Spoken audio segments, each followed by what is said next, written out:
بالله من الشيطان الرجيم. بسم الله الرحمن الرحيم. السلام عليكم ورحمة الله وبركاته.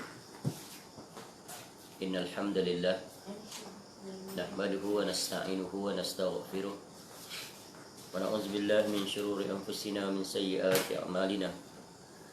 من يهده الله فلا مضل له ومن يضلل فلا هادي له. أشهد أن لا إله إلا الله وحده لا شريك له وأشهد أن محمدا عبده ورسوله. يا أيها الذين آمنوا اتقوا الله حق تقاته ولا تموتن إلا وأنتم مسلمون. يا أيها الناس اتقوا ربكم الذي خلقكم من نفس واحدة وخلق منها زوجها وبث منهما رجالا كثيرا ونساء. واتقوا الله الذي تساءلون به والأرحام إن الله كان عليكم رقيبا.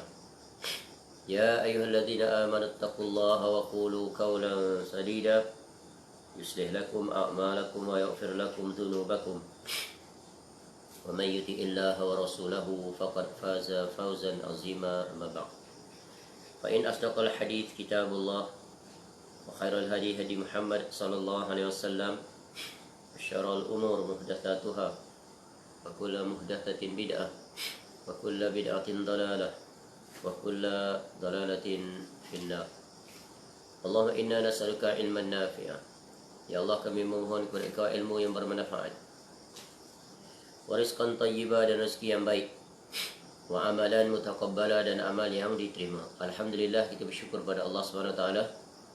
Pagi ini dipertemukan kembali untuk kita menyambung majlis pembacaan dan penjelasan hadis-hadis Nabi SAW yang dimuatkan di dalam Kitabul Arba'in fi Mabanil Islami wa Qawaidil Ahkam, atau yang lebih dikenali sebagai Arba'in An-Nawawiyah, ta'lif Al-Imam Al-Muhaddith Al-Faqih Yahya bin Sharaf bin Muri An-Nawawi Ad-Dimashqi Asy-Syafi'i, atau lebih dikenali dengan panggilan Al-Imam An-Nawawi rahimahullah, yang lahir pada tahun 631 Hijrah dan meninggal pada tahun 676 Hijrah. InsyaAllah pagi ini kita akan memasuki hadis yang ke-35. Al-Hadithul Khamisu wa Thalathun. Baik, kita langsung saja baca matan hadis ini, kemudian terjemahannya dan faedah-faedah yang diambil daripadanya. Qala al-Imam An-Nawawi rahimahullah, an Abi Hurairah radhiyallahu anhu qala qala Rasulullah sallallahu alaihi wasallam, la tahasadu wa la tanajashu wa la tabaghadu wa la tadabaru wa la yabi' ba'dukum ala bai'i ba'd wa kunu ibadallahi ikhwana. Al-muslimu akhul muslim la yadhlimu wa la yakhzulu wa la yahqiru. At-taqwa ha huna, wa yushiru ila sadrihi 3 marrat.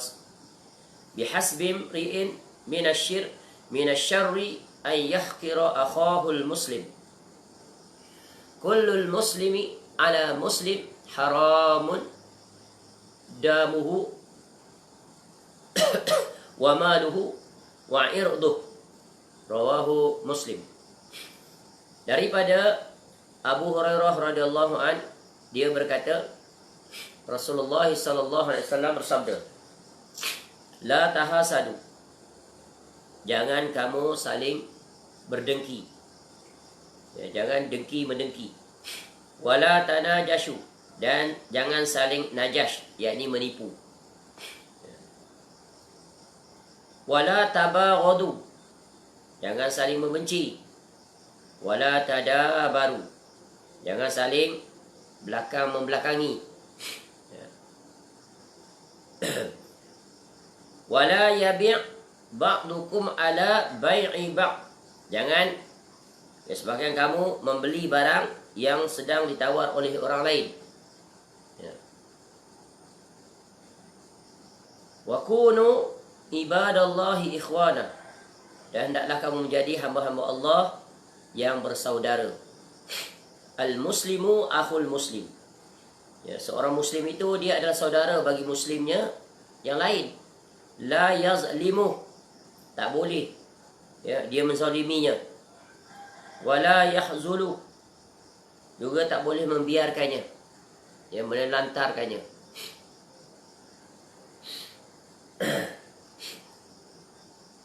Wala yahqiru, tak boleh menghinakan dia, diperhina-hinakannya.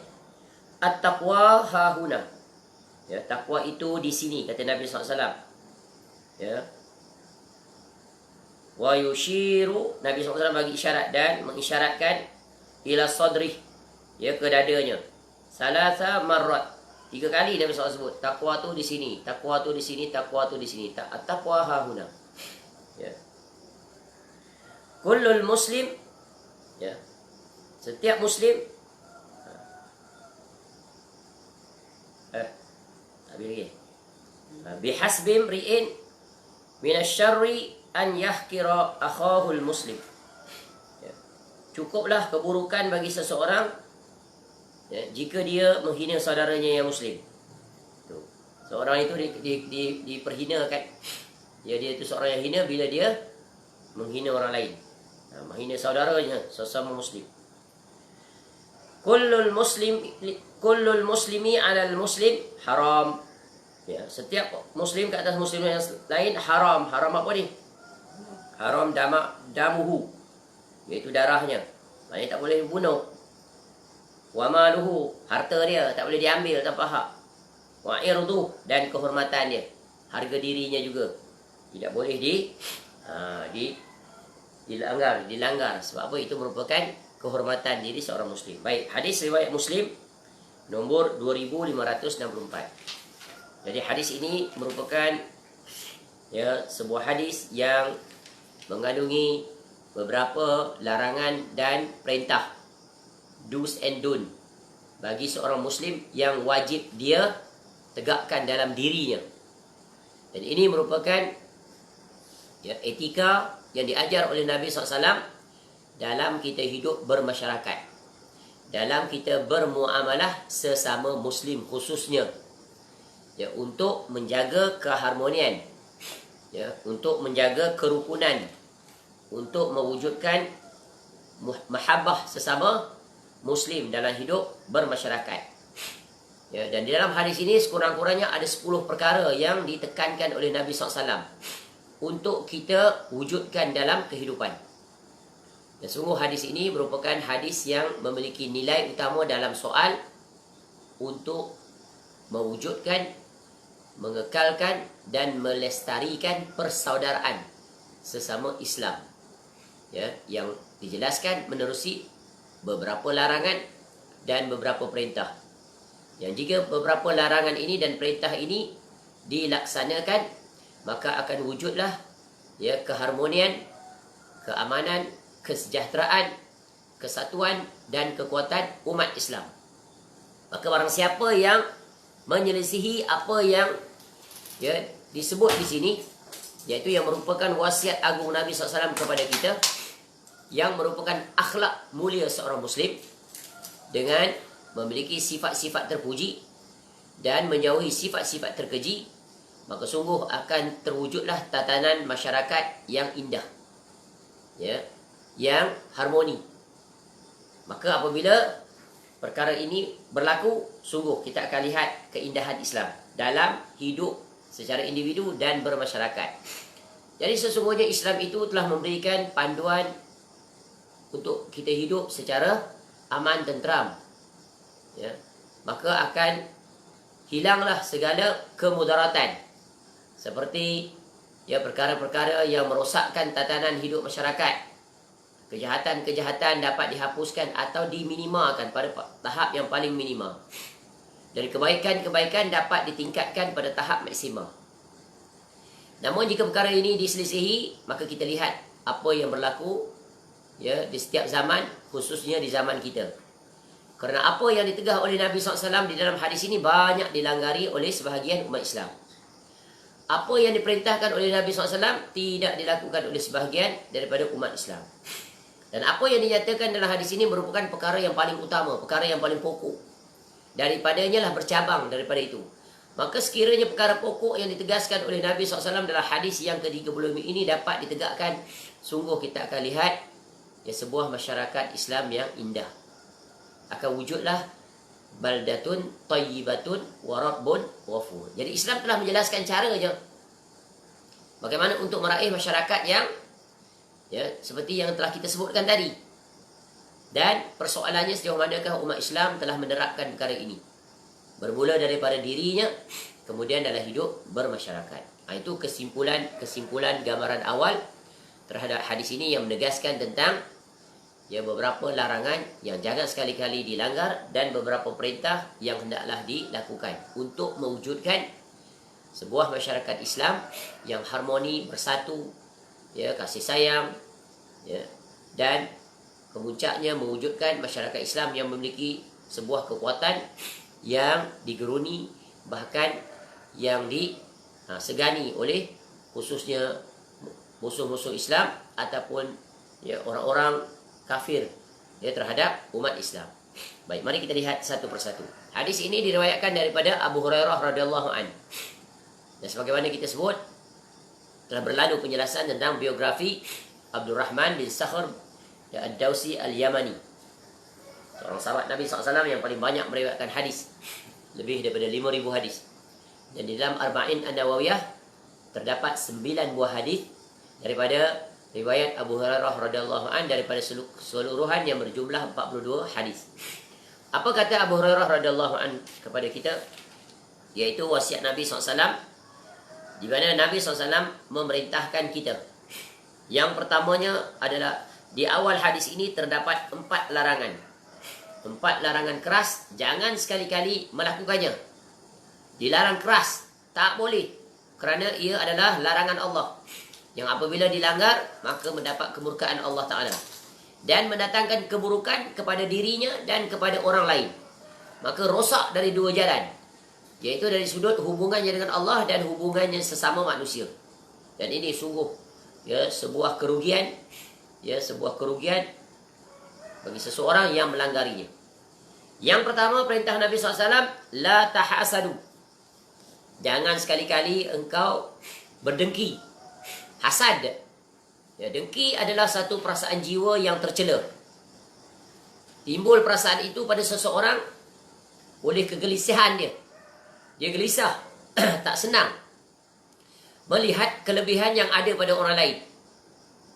Atau kebenciannya melihat ada orang yang melebihinya dalam satu perkara atau keadaan. Ini hasad. Hasad adalah penyakit hati yang paling berbahaya. Kenapa paling berbahaya? Kerana hasadlah penyakit yang pertama yang muncul daripada makhluk ciptaan Allah. Siapa? Syaitan. Dia hasad terhadap Nabi Adam AS. Dia dengki. Ketika mana Allah Ta'ala perintahkan, wa idh qulna lil malaikati inni ja'ilu wa idh qulna lil malaikati isjudu li adama fasajadu illa iblis aba wastakbara wa kana minal kafirin. Dia sombong, dia takbur. Sebab apa? Sebab dia dengki. Jadi dengki itu adalah ibu segala penyakit-penyakit tercela. Daripadanya terhasil sifat sombong, sifat takbur, enggan, dan pelbagai yang membinasakan pemiliknya. Begitu juga kaum Bani Israel, orang-orang Yahudi itu dengki kepada Nabi SAW. Padahal mereka sangat mengenali bahawa itu memang Rasul akhir zaman yang diutuskan untuk umat manusia, tapi mereka dengki. Kenapa dengki? Kerana Allah Ta'ala tak utuskan Rasul daripada kalangan mereka. Kerana mereka selama ini merasakan mereka adalah bangsa pilihan Allah, bangsa yang dimuliakan. Tiba-tiba yang muncul Rasul akhir zaman adalah Nabi SAW. Sebagaimana Allah sebut di dalam Al-Quran, am yahsuduna an-nasa ala ma atahumullahu min fadli. Ataukah mereka dengki kepada manusia, yakni Muhammad, kerana karunia yang telah diberikan oleh Allah kepadanya. Begitu juga dalam surah Al-Baqarah ayat 109. Wadda kathirun min ahlil kitab law yaruddunakum min ba'di imanikum kuffaran hasadan min indi anfusihim min ba'di ma tabayyana lahumul haqq.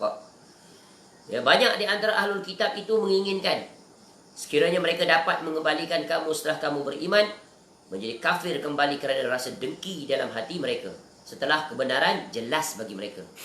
Jadi dengki, tengok Nabi SAW meletakkan sifat yang pertama. Kerana dia adalah sifat yang membinasakan pemiliknya, bahkan orang yang dia dengki.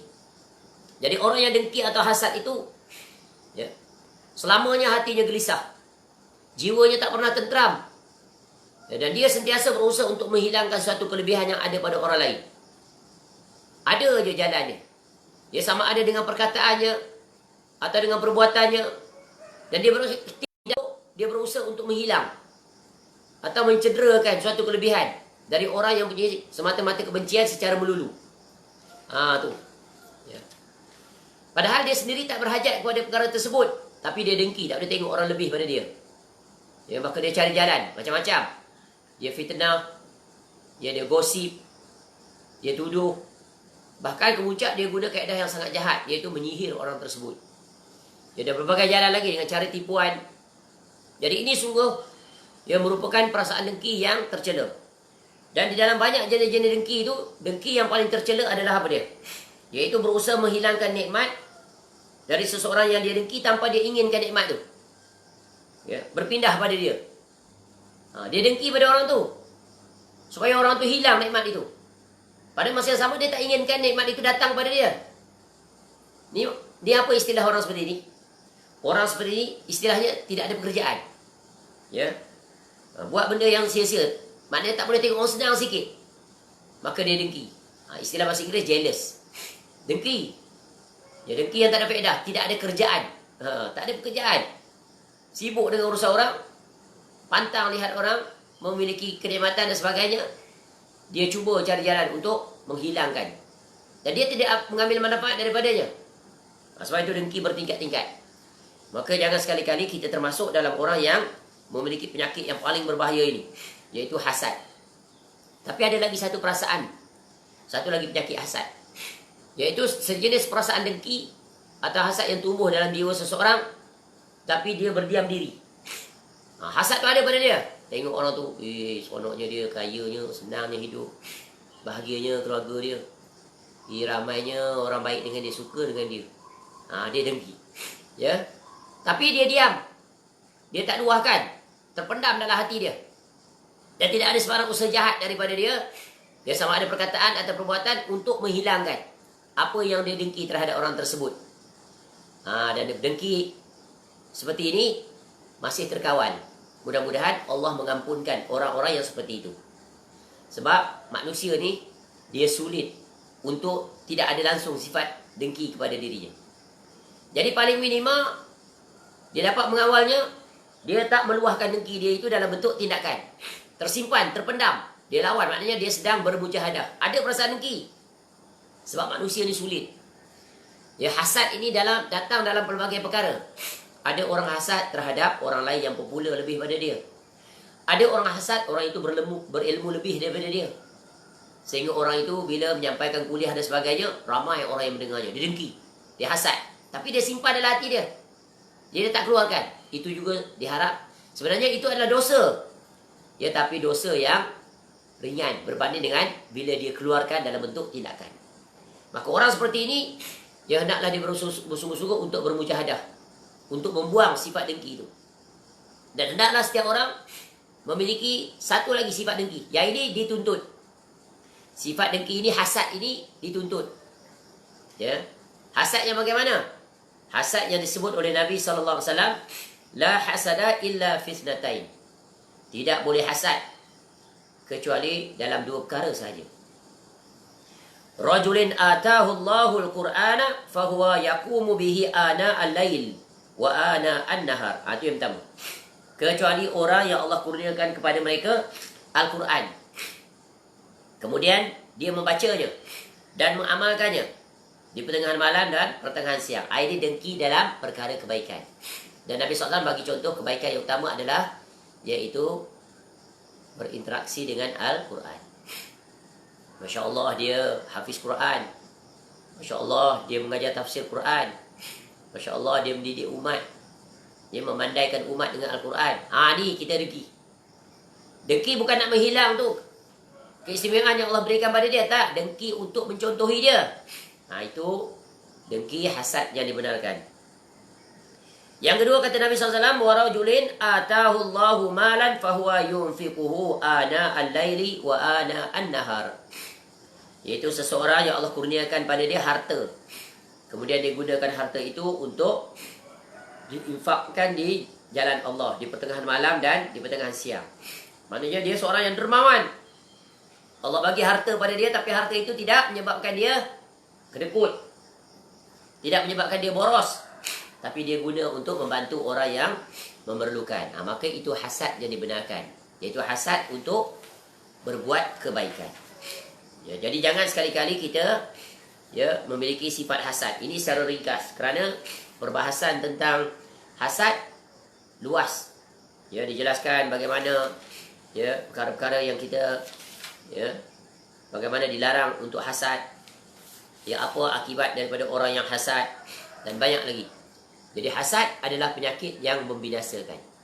Maka hendaklah kita memastikan hasad ini dikeluarkan daripada hati nurani kita, agar hati kita bersih, kerana dia adalah penyakit yang sangat membinasakan. Hasad dapat menghilangkan kesempurnaan iman. Sebab apa? Dia dengki pada orang lain. Sebab hasad membuang sifat cinta sesama Muslim. Dia mendatangkan kerosakan, kebencian dan seumpamanya. Kerana dia bertentangan dengan hadis Nabi SAW, la yu'minu ahadukum hatta yuhibba li akhihi ma yuhibbu li nafsi. Tidak sempurna iman seorang daripada kamu sehingga dia menyukai bagi saudaranya apa yang ia sukai bagi dirinya. Hasad tidak begitu. Hasad berlawanan dengan hadis ini. Baik, yang kedua kata Nabi SAW, larangan yang kedua, la tanajashu. Jangan kamu menipu. Menipu di sini adalah hal yang berkaitan dengan urusan perniagaan. Iaitu seorang Muslim dilarang untuk menaikkan harga. Sedangkan dia sendiri tak nak beli je. Dia tak nak beli. Dia pakat, contohnya dia pakat, ni penjual dia. Berapa harga? 120. Okey, saya nak beli dengan harga 200. Di ketika itu ada seorang yang lain. Dia sengaja menaikkan harga, tujuan dia bukan apa? Dia bukan nak beli.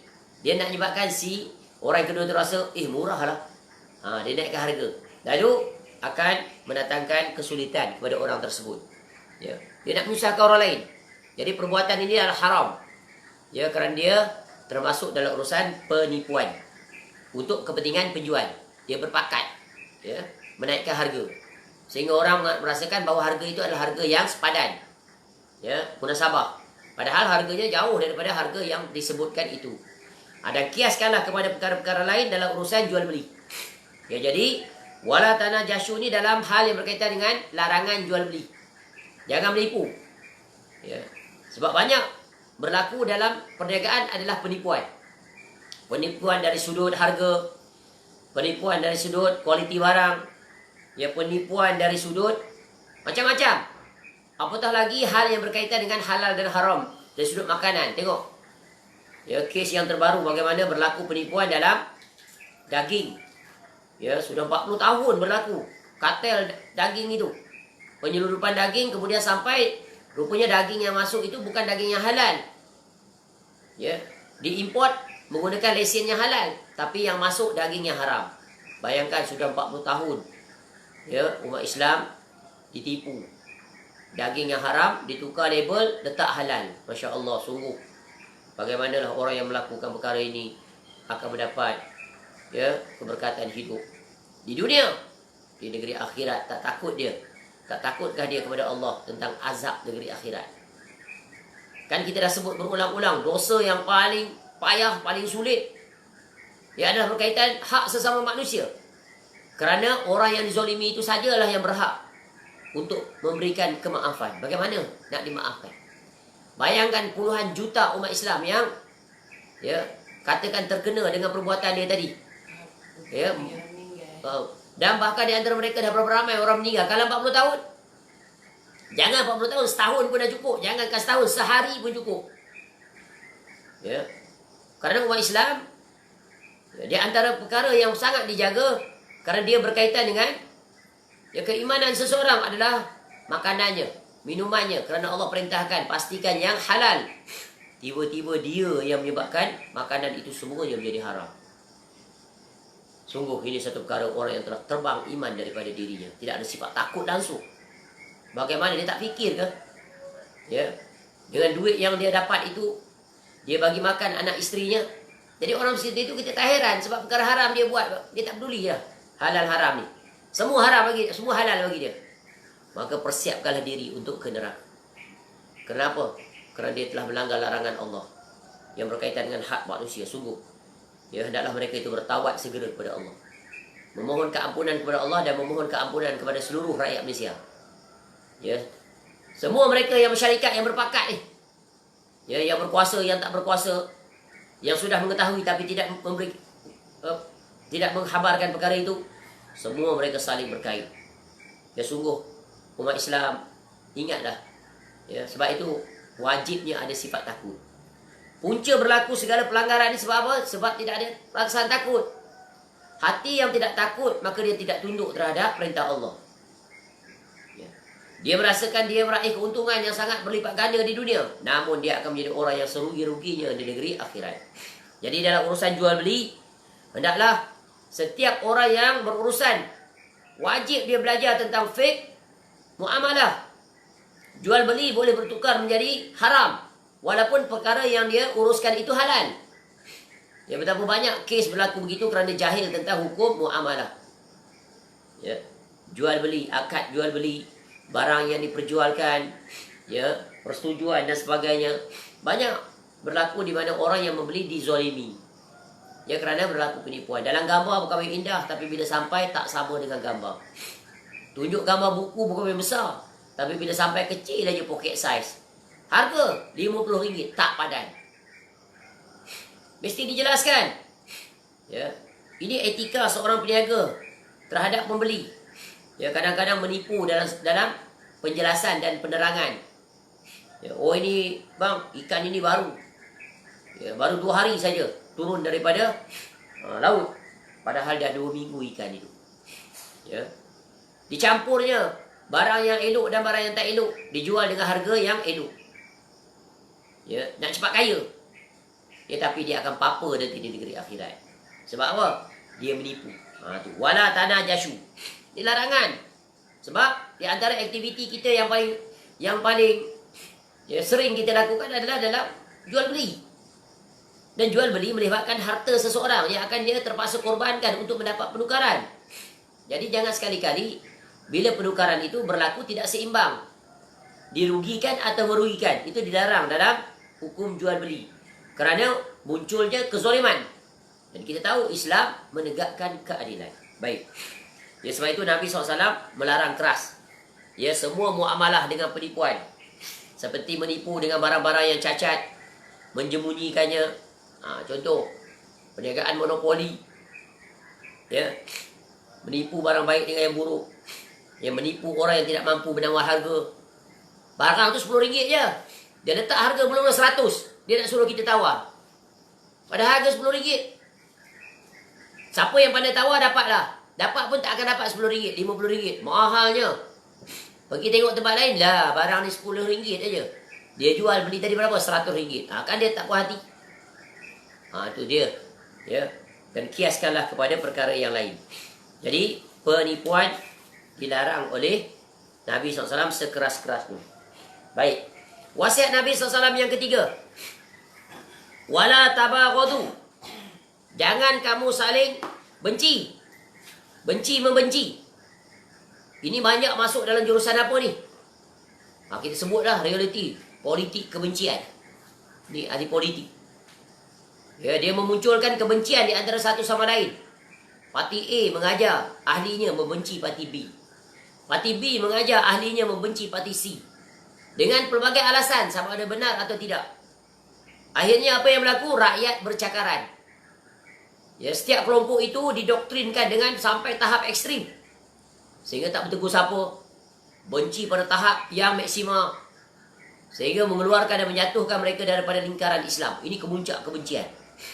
Ya. Ya, dengan pelbagai. Bagaimana dia nak menjatuhkan seorang itu untuk meluahkan kebenciannya dengan menuduh dengan pelbagai tuduhan dusta. Dia memanaskan umat dengan isu-isu yang tak pasti lagi kebenarannya. Sehingga bergaduhlah umat Islam sesama umat Islam. Ya, bergaduh sama adik-beradik. Keluarga, anak berkelahi dengan ayah, ayah berkelahi dengan anak. Begitulah juga. Ya, menular ke dalam seluruh batang tubuh umat Islam. Sehingga mewujudkan apa? Perpecahan yang memang ditunggu-tunggu oleh syaitan dan musuh-musuh Islam. Cuba kita lihat. Perkara inilah di antara perkara yang merupakan ya faktor yang paling mendominasi yang menyebabkan perpecahan umat Islam. Kerana apa? Kerana dimotori oleh pemimpin-pemimpin kelompok tersebut mewujudkan kebencian. Bagaimana nak memunculkan kebencian? Dengan merekayasa. Ya, dengan menuduh. Ya, dengan menyebarkan fitnah. Dan kemuncak apa? Setiap kelompok itu menjatuhkan hukuman. Dan hukuman yang paling berbahaya yang mereka jatuhkan adalah kelompok ini keluar daripada agama. Kafir. Ya, zalim. Dengan memberikan pelbagai gelaran, maka doktrin itu masuk terhunjam kuat. Inilah yang paling berbahaya. Yang paling berbahaya adalah doktrin terhadap pemikiran. Ini kita panggil apa? Ya, terrorize of their brains, their mind, their way of thinking. Dipasak dengan doktrin pemikiran yang sangat berbahaya. Kelompok itu adalah kelompok yang wajib diperangi. Ya, wajib diboikot, wajib dijauhi. Kelompok itu dan kelompok ini tanpa didasari oleh ya, fakta-fakta yang valid, yang sahih dan soreh. Kalau sahih dan soreh itu dibenarkan untuk menjaga agama. Ini bukan nak menjaga agama, nak jaga kepentingan kelompok masing-masing. Ya, agar orang datang kepada mereka, agar orang berintisab kepada mereka, bergabung dengan mereka.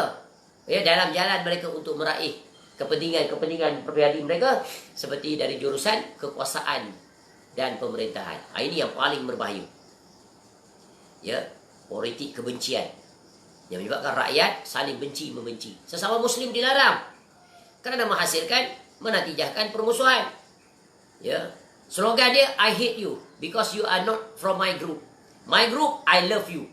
Walaupun melakukan pelanggaran. Inilah kebutaan, taksub kepada kumpulan yang didasari ya atas kepentingan duniawi. Sebab itu Islam mengajak kita wa'tasimu bihablillahi jami'a. Berpegang teguh dengan tali Allah. Kita mengajak manusia agar sama-sama kita menjadi hamba Allah yang bertakwa. Mengajak manusia kepada Allah. Mengajak manusia kepada agama. Bukan mengajak manusia kepada kepentingan pribadi, kelompok-kelompok, ya, kumpulan-kumpulan. Bukan. Kita mengajak manusia ya kerana sesama Muslim mereka adalah bersaudara. Sebab itu Nabi SAW nanti akan sebut penegasannya. Ingat, semua larangan-larangan ini adalah ya, untuk mengingatkan kita bahawa sesama Muslim adalah bersaudara. Jadi Nabi SAW melarang ya wala tabaghadu. Ini larangan keras. Dalam hadis yang lain Nabi SAW menyebutkan wallazi nafsi biyadih la tadkhulul jannah hatta tu'minu wala tu'minu hatta tahabbu ala adullukum ala amrin idza antum fa'altumuhu tahabbtum afshus salam bainakum. Demi zat yang jiwaku, yang Muhammad berada di tangannya, kamu tidak akan masuk syurga sehingga kamu beriman. Dan kamu tidak akan beriman sehingga kamu saling menyintai. Maksudnya apa? Mafhumnya. Mafhum mukhalafahnya, jangan membenci. Tak masuk syurga, tak beriman. Ya, kalau kamu tak saling menyintai. Maknanya orang yang ada pada sifatnya benci, yang tidak selaras dengan syariat, maka dia tak masuk syurga. Maka dia tidak beriman. Ya. Kemudian Nabi SAW sebut, mahukah kamu aku tunjukkan satu perkara yang jika kamu kerjakan, maka kamu saling cinta menyintai. Apa dia?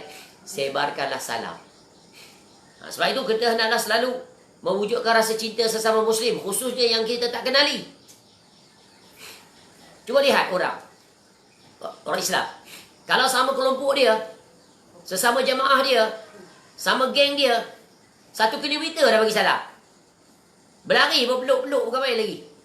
Tapi kalau bukan dari kelompok dia, bukan daripada aliran dia, bukan daripada jamaah dia, tengok pun tidak. Padahal dulu tu kawan dia. Dulu kawan dia, best friend, roommate dia waktu dia belajar di sekolah, di universiti. Ya. Naik berdua motor ke sana kemari. Ya. Dan macam-macam lagi kebaikan.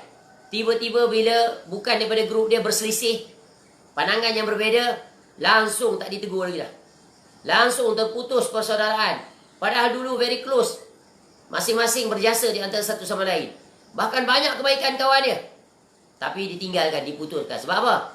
Tidak satu jamaah. Inilah kebinasaan. Inilah kemungkaran yang diperingat oleh Nabi SAW. Sebab apa? Sebab hilang kasih sayang. Sebab apa? Benci.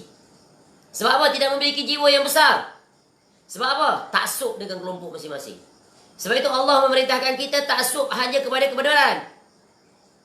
Ya, intisab kepada kebenaran. Sebab kebenaran itu dia adalah milik yang sangat berharga yang wajib kita berpegang. Sebab tu doktrin taksub pada kelompok, pada jamaah ni cukup berbahaya. Sebab itu Islam melarang hizbiyah. Dilarang berpuak-puak, berkelompok-kelompok. Kerana setiap kelompok pasti akan membanggakan kelompok masing-masing. Sebab umat Islam ini mereka adalah satu tubuh. Mereka adalah satu jamaah. Di bawah kepimpinan yang satu. Itulah dia jamaah Islam. Iaitu pemimpin negara. Ya, konteks jamaah itu adalah pemimpin negara. Bukan pemimpin jamaah dia. Bukan. Sebab itu walak dan barak ini wajib diberikan kepada jamaah Islam. Iaitu pemimpin yang sah dalam sebuah negara. Adapun jamaah-jamaah yang mereka munculkan itu, ya, bukan secara mutlak, tak mengikat. Ya, semuanya itu wajib memberikan walak dan barak kepada para pemerintah umat Islam yang sah. Maka ya, banyak umat Islam yang melanggar perintah Allah ini. Mereka bermunculkan jemaah demi jemaah. Tak puas hati, mereka wujudkan jemaah lain. Tak puas hati, mereka buat parti lain. Maka akhirnya umat Islam berpecah belah. Makin menebal sifat benci-membenci. Ya, inilah dia reality. Maka tinggalkanlah sifat-sifat mazmumah seperti itu. Berpegang teguhlah dengan satu kepimpinan. Ya, saudara sesama Muslim, mereka adalah saudara kita. Ya, kewajipan kita adalah mengajak mereka kepada Allah, mengingatkan mereka perkara-perkara yang dilarang, mengajak mereka kepada perkara-perkara yang diperintahkan oleh Allah. Bersatulah kita di atas tali Allah, yaitu perintah Allah, Al-Quran, As-Sunnah, di atas pemahaman para salafus soleh. Maka disitulah kita diikat. Kita tidak diikat dengan taksub kepada pemimpin-pemimpin tertentu, tapi kita diikat untuk taksub dengan satu saja pemimpin, itu Nabi SAW. Jadi ini sungguh penyakit yang sangat membinasakan. Ya, dan realitinya kita lihat akibatnya yang sangat jelas. Kawan dulu baik, tapi disebabkan dia, ya, kita tidak bersetuju dengan pandangan dia kerana dia telah mengikut jalan yang salah, maka sejak hari itu tidak lagi dia anggap kita sebagai kawan. Hilang sudah kemesraan. Ya, tak cari dah kita. Kita cari dia pun dia lihat secara sebelah mata je. Nampak hilang kemesraan, tak seperti dulu. Ya, itulah dia. Walau bagaimanapun kita tetap mengingati mereka, mendoakan mereka, datang kepada mereka. Ya, inilah dia. Ya, seorang Muslim yang benar-benar berjalan di atas jalan kasih sayang sesama Muslim. Ya, kemudian wasiat Nabi SAW yang keempat, larangannya adalah wala tadabaru. Jangan kamu saling belakang belakangi. Apa maknanya? Jangan kamu, ya, memutuskan perhubungan dengan tidak menegur siapa. Ya. Kita kena bertegur siapa? Sekarang bertegur siapa sudah mudah untuk dilakukan, walaupun berada pada jarak dan lokasi yang berbeza. Ya, menerusi WhatsApp, message, ya, Facebook. Ya. Kerana apa Nabi SAW larang perkara ini? Kerana perkara itu mewujudkan penjarakan. Makin jauh kemesraan, makin jauh persaudaraan. Padahal Islam adalah persaudaraan yang wajib didekatkan. Iaitu yang jauh didekatkan, yang dekat dieratkan. Itu prinsipnya Islam. Ya, di dalam hadis yang lain Nabi SAW menyebutkan, la yahillu lil muslim an yahjura akhahu fawqa thalath. Faman hajara fawqa thalathin famata dakhalan nar. Waliyazubillah. Tidak halal bagi seorang Muslim mendiamkan saudaranya lebih daripada 3 hari. Tak tegur siapa. Barang siapa mendiamkan saudaranya lebih daripada 3 hari kemudian mati, maka dia masuk neraka. Ini with purpose, dengan tujuan. Memang dia tak nak tegur kawan dia. Ya, 3 hari. Jadi tak boleh tegur tu 3 hari je. Lepas tu wajib rujuk semula. Dia berkelahi, dia bergaduh macam mana pun, tak bersetuju macam mana pun, wajib dia kembali. Sebab Islam melarang pemutusan hubungan sesama Muslim. Ya, sebab Muslim itulah ada bersaudara. Jadi hendaklah kita, ya, jangan sekali-kali Ya, istilahnya apa ni? Hadis ni. Wala tadabaru, jangan memboikot saudara kamu tanpa alasan yang syar'i. Sebab ada ya pemboikotan yang syar'i. Dibenarkan. Contoh kita lihat bagaimana Nabi SAW boikot 3 sahabatnya yang tak ikut dalam peperangan Tabuk. Salah satunya adalah Ka'ab bin Malik radhiyallahu anhu. Betul kan? Itu perintah Allah. Sebab ada uzur syar'i, ada sebab. Ya. Begitu juga contoh dalam Islam diajar kita dalam sunnah. Disuruh kita untuk memboikot ahli bid'ah sebab dia berbahaya. Jangan duduk dengan dia, jangan bermajlis dengan dia. Nasihati dia, enggan, degil, maka kita tidak boleh bersama dengan dia. Bahkan wajib kita mengingatkan umat, mentahzir dia. Itu contoh yang dibenarkan. Adapun disebabkan oleh perselisihan yang kecil-kecil, masalah peribadi atau masalah perbezaan pandangan yang boleh dipilih mana yang benar, mana yang salah, boleh dipegang dan yang ditinggalkan, ya maka dilarang untuk tidak menegur dia selama-lamanya. Ya, jangankan selama-lamanya 3 hari pun tak boleh. Maka ingat dia. Ya, tak boleh kita bertegur dengan dia, kita doakan kebaikan bagi dia. Agar Allah berikan hidayah kepadanya sebagaimana Allah berikan hidayah kepada kita. Baik. Kemudian Nabi SAW lanjutkan setelah 4 larangan tadi. Wala yabi' ba'dukum ala yabi' ala bai'i ba'.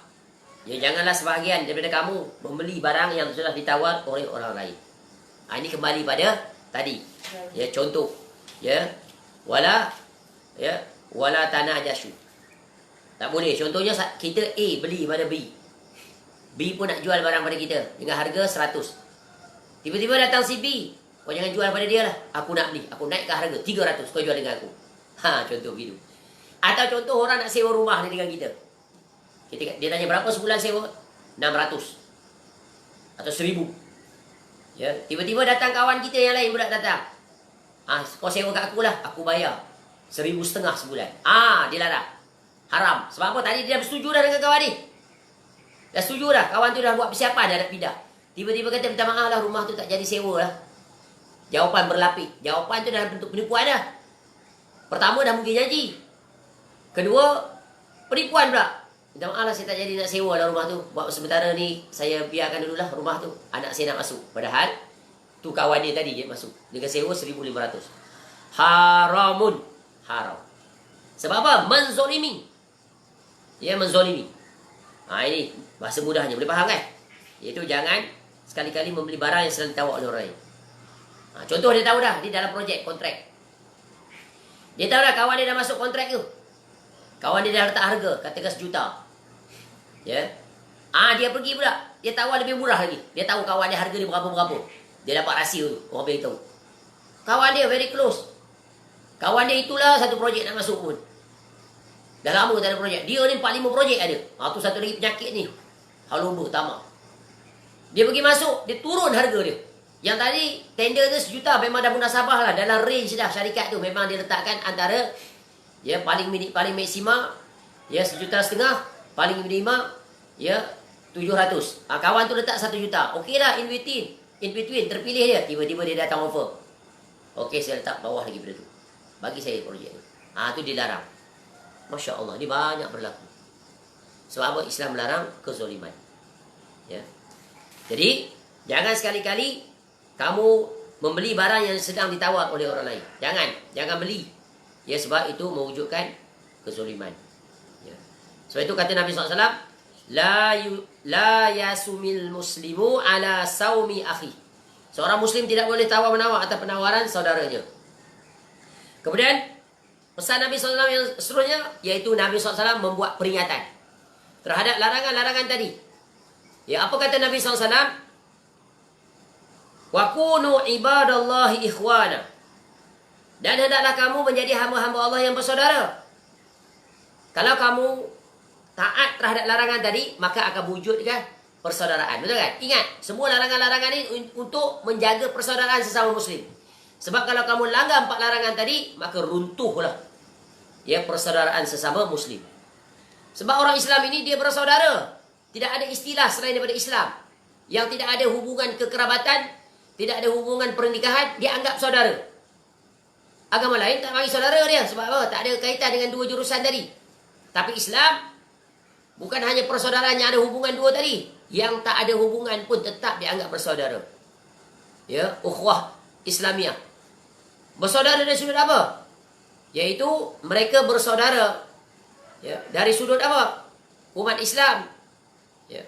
Mereka tidak dibatasi oleh, ya, kekeluargaan, warna kulit, keturunan, kedudukan, tapi mereka adalah dianggap sebagai satu keluarga, satu jiwa, satu hati, satu akidah, ya, satu ibadah, satu hala, satu tujuan, satu tempat datang dan satu tempat kembali.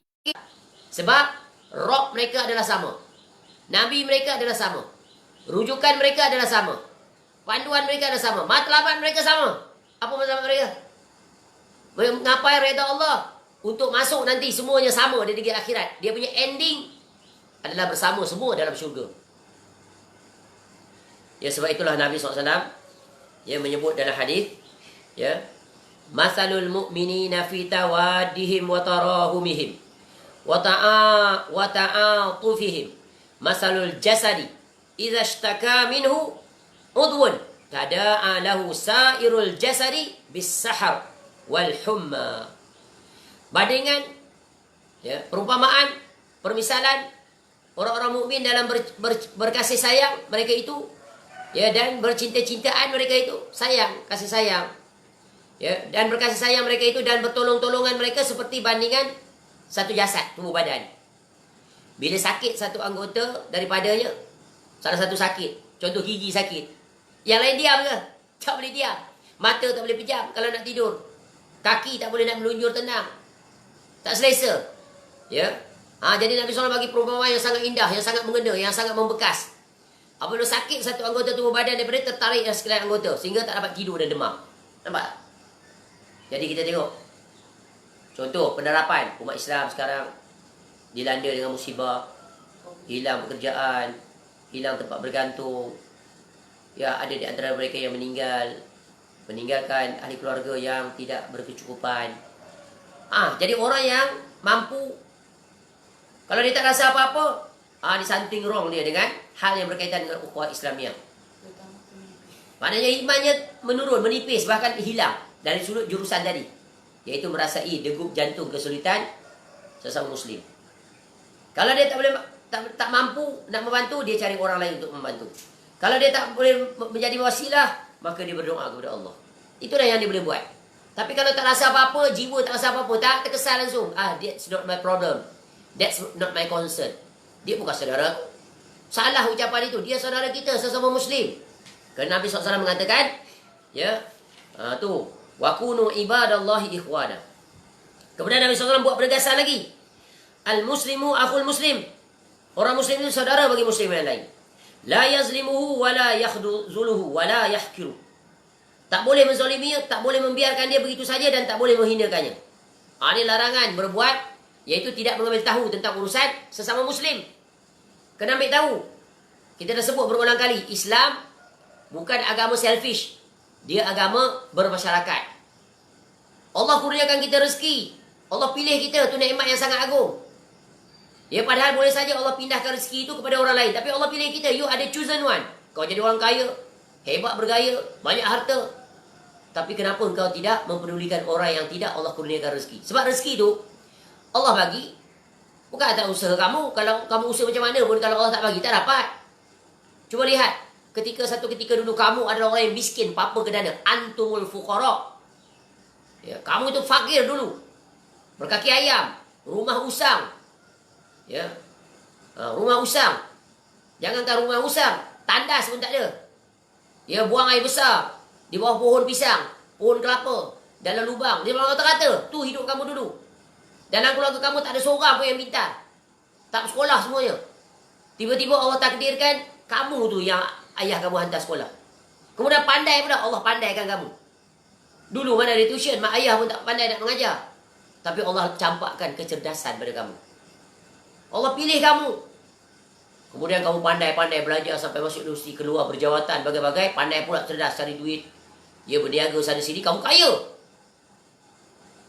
Tiba-tiba kamu lupakan orang-orang yang seperti kamu waktu kamu susah dahulu. Masuk akal tak? Tak masuk akal. Jadi Allah uji kamu sampai saat itu. Kita ni hidup sentiasa diuji dari pelbagai jurusan.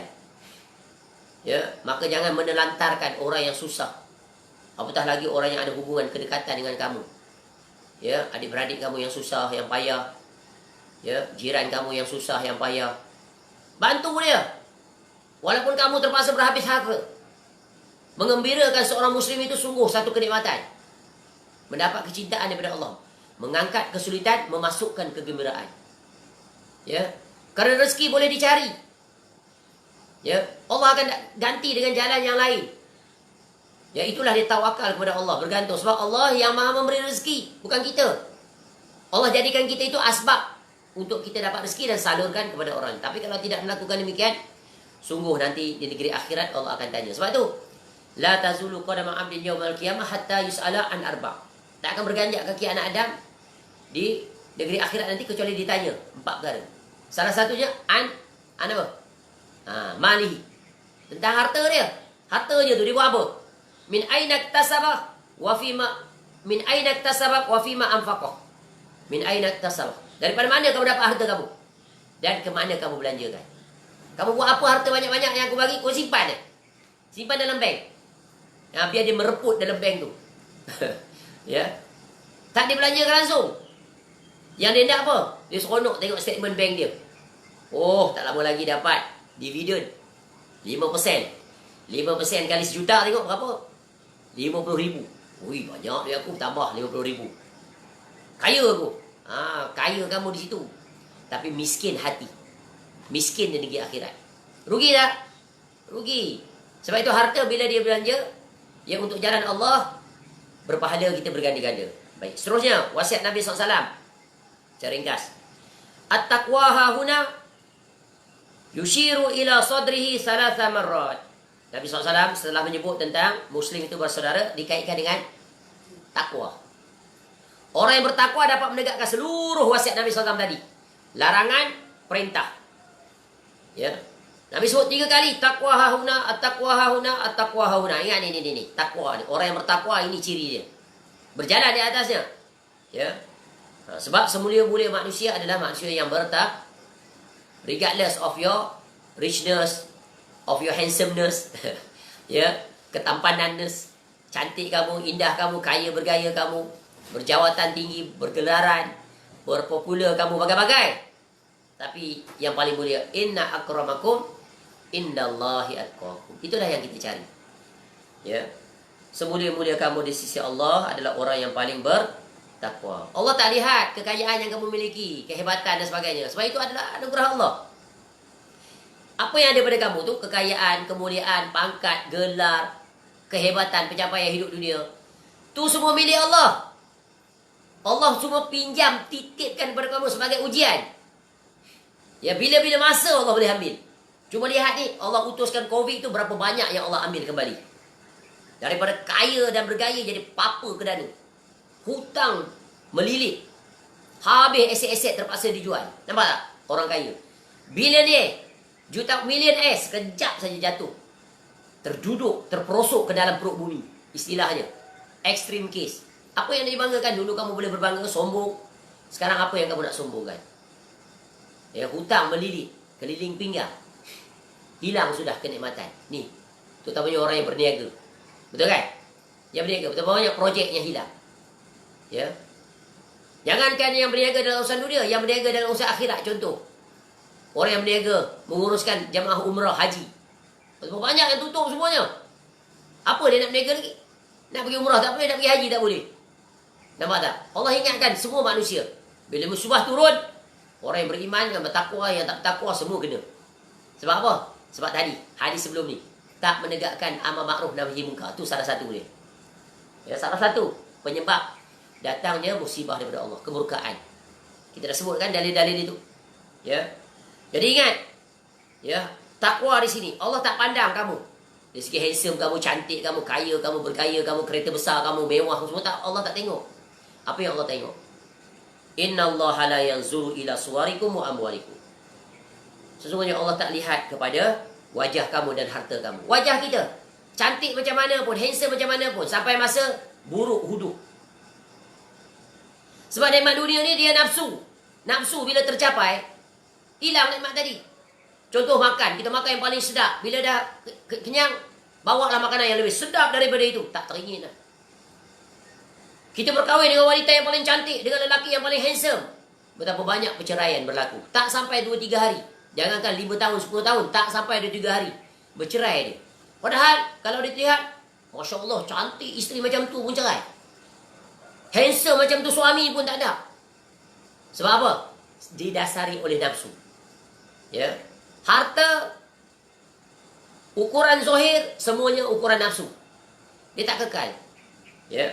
Walakin yanzuru ila qulubikum wa a'malikum. Tapi Allah lihat kepada hati kamu dan amalan kamu. Maka dua inilah yang membezakan kedudukan seseorang, darjat seseorang, tinggi rendahnya di sisi Allah. Maka raih yang dua ini. Amalan, tadi Nabi SAW perintahkan. Larangan, tinggalkan. Suruhan, berbuat. Ya. Kemudian hati yang bersih daripada segala sifat-sifat tercela. Masukkan sifat-sifat yang terpuji. Ini memerlukan apa? Mujahadah sepanjang usia sampai mati. Ya, sebab itu kita sebut sebelum ni tentang Nabi SAW wasiatkan, Qul amantu billah thumma istaqim. Beriman dan istiqamah. Iman adalah takwa. Istiqamah adalah konsistensi. Ya, sampai mati. Istiqamah di atasnya. Sebab itulah kita minta doa kepada Allah. Ya mukallibal qulub, sabbit qalbi ala din. Tetap kita hati kita ni di atas ketaatan. Kemudian Nabi SAW menyambung lagi. Bihasbi imri'in minasyarri an yahkira akhahul muslim. Cukuplah keburukan bagi seorang jika dia menghina saudaranya muslim yang lain. Jangan menghina. Ya, jangan meremehkan. Jangan merendahkan. Jangan mencela. Jangan memfitnah. Jangan mengutuk. Dan pelbagai lagi. Tahan lisan. Ini ingat. Amsik alaika. Ni ala lisan. Ya. Falyakul khairan aw liyasmut. Semua telah berlalu penjelasannya. Jadi jangan sekali-kali kita memburukkan orang. Walaupun dia memang seorang yang buruk akhlaknya, melakukan kejahatan, tahan lisan. Tidak bersetuju dengan perbuatannya, tapi tidak boleh menggosipkan, menyebarkan keburukannya. Karena aib seseorang hendaklah ditutup. Berdoakan kepada Allah agar dia diberikan hidayah, agar dia bertaubat kepada Allah. Itu kewajipan. Jangan menghina, jangan mengutuk. Kerana khawatir nanti Allah akan uji kita dengan hinaan kita terhadap orang lain. Sebab itu asbab satu ucapan, tidak waktu itu Allah uji dia di kemudian hari. Tiba-tiba Allah uji dia yang lebih teruk. Sebab itu jangan kita mengata mengutuk orang. Jangan menghina orang. Kerana nanti hinaan dan celaan itu akan kembali kepada kita. Ya, ini maksud apa ni? Dalam bentuk penghinaan. Ya, ada pun dalam bentuk nasihat yang dibenarkan, maka dibenarkan. Ya, contoh seseorang mengeluarkan perkataan-perkataan yang mencacatkan agama. Sehingga kalau tidak ditegur, akan mendatangkan cacat pada orang lain. Orang lain terpengaruh, maka wajib dijelaskan. Kebatilan dia tu. Bukan diserang peribadinya. Yang diserang, bukan diserang. Yang diterangkan adalah ucapan dia yang menyelisihi. Maka itu adalah dibenarkan. Kemudian kata Nabi SAW lagi, dia sambung lagi, Nabi SAW buat penegasan lagi. Ya. Yaitu kullul muslimi ala muslimi haramun damuhu wa maluhu wa irduh. Ya. Kemuncak Nabi SAW memperingatkan kita, penutup terhadap peringatan Nabi SAW ini, iaitu larangan dan perintah. Setiap orang muslim itu ke atas muslim yang lain, haram darahnya, haram hartanya, haram kehormatannya. Maka hendaklah dijaga. Ini adalah kemuliaan, maruah seorang muslim. Jangan sekali-kali dilanggar. Ya, jangan kita mengambil hartanya tanpa hak. Jangan kita menumpahkan darahnya atau menganiayanya, memukulnya, ya, mencederakannya, bahkan mencacatkannya. Jangan, dilarang. Kamu siapa? Ya, ini adalah hak muslim yang utama yang wajib dijaga. Kemuliaan, kehormatan dia, maruah dia, jangan dicela, jangan dihina, jangan dijatuhkan, jangan dipermalukan. Ya, maka sungguh ini adalah wasiat Nabi SAW yang sangat agung, yang barang siapa yang berjalan dengan wasiat ini, sungguh dia akan menjadi seorang mukmin yang sempurna, dan dia akan mendapat kemuliaan, mendapat keredaan, mendapat pengampunan daripada Allah Subhanahu wa taala. Ya, maka semoga Allah jadikan kita orang-orang yang berkomitmen, beriltizam untuk melaksanakan wasiat Nabi SAW yang ke-35 ini, yang di dalamnya terangkum sekurang-kurangnya 10 perkara, ya, yang wajib kita tegakkan, sama ada berupa larangan hendaklah dijauhi, Jangan sekali-kali terjatuh kepadanya. Dan perintah, hendaklah kita berusaha melaksanakannya demi mewujudkan masyarakat Islam yang harmoni, berkasih sayang, saling mengambil berat di antara satu sama lain, saling tolong bantu, saling sokong mendukung, dan kemuncaknya akan terhasillah masyarakat Islam yang bersatu padu, harmoni. United we stand, divided we fall. Bersatu kita teguh, bercerai kita roboh. Itulah kesatuan umat Islam.